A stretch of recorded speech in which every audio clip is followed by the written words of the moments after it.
Jacinda Ardern. Thank you, Mr. Chair, and thank you to the Minister who has and his predecessor who did consult with us as an opposition party on this bill. I think particularly given that there was some urgency around it, it was very useful to be brought into the loop early on. It's a shame that that wasn't applied with the bill that we just debated, the public protection orders, but we did appreciate that early engagement on this particular bill. It has been useful, I think, to have contributions made by Phil Goff, who introduced the original extended supervision order regime as Minister of Justice.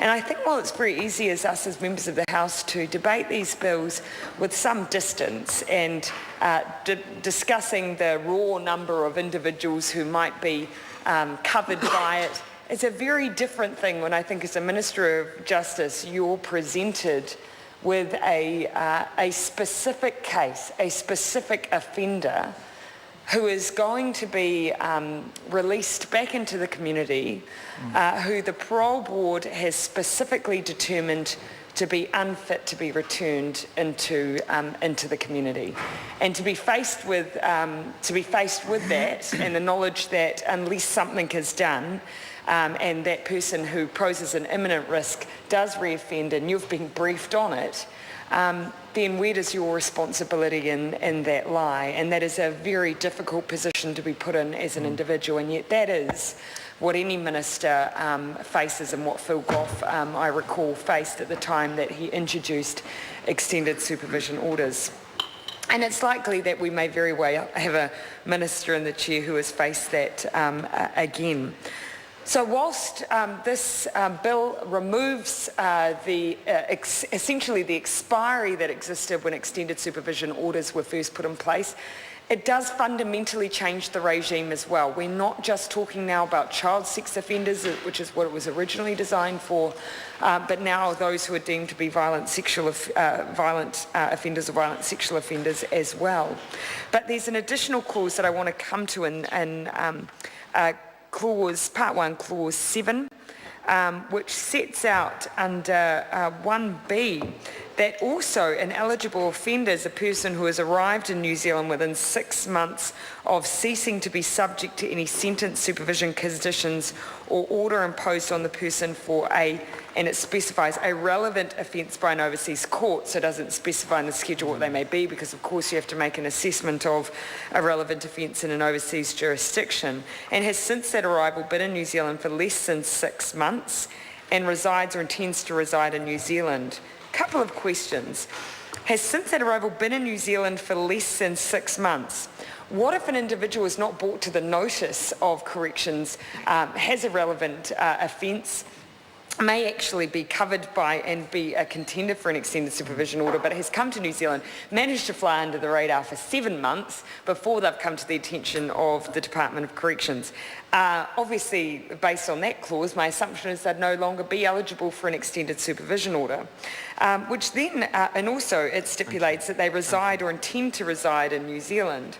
If an individual flags that they intend to reside in Australia, but actually, for all intents and purposes, wind up being in New Zealand, would they too manage to skirt around the provisions in the bill? I'd be interested in the Minister's thoughts on that.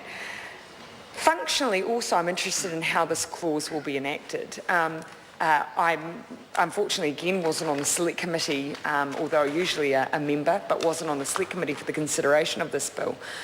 Do we require reciprocal arrangements with every overseas jurisdiction for a returning individual to be flagged or brought to the attention of Department of Corrections for this process to be triggered? Or is there some other mechanism that will be applied in order to make sure that we're considering anyone who should be eligible for this regime for that to happen? I think we've seen in recent times that sometimes the information sharing, even domestically, is not what we would want it to be. So obviously if we're extending a regime across every international jurisdiction, then what mechanisms are in place to ensure that this process is triggered? I don't disagree. I think it's the right thing to do to allow ourselves the ability to apply it to someone who's served a sentence overseas. Particularly, we've seen cases of those who have been subjected to child sex offences where it would be appropriate, Mr Chair. Jacinda Ardern. But I'd be interested to see how that will functionally apply. I then want to just come to clause 9. Talks about the process that the Chief Executive must go through in order to apply for an extended supervision order.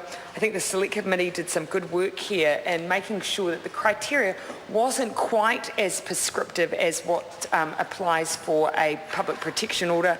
The threshold test again is different. We're talking about a lower threshold. These are individuals who will be released into the community. What essentially we're doing is really extending the ability for us to supervise rather than detain. But I wondered, because I couldn't find any specific provision, and I maybe have overlooked it, but I wondered what process there was in place for the notification to victims of when a extended supervision order is being applied for. I imagine we would have a similar regime as what would be applied for parole, for a public protection order, which is very explicit references made to the Victims' Rights Act. I'm imagining we've got a similar regime for notification for victims, but that's something that I wanted to be specific and ask the Minister about how victims are brought into the regime when an offender is considered for an extended supervision order, which I think would be of great relief to a victim to know that an offender would have that continuation of that supervision upon release. I look forward to hearing from the Minister on those points.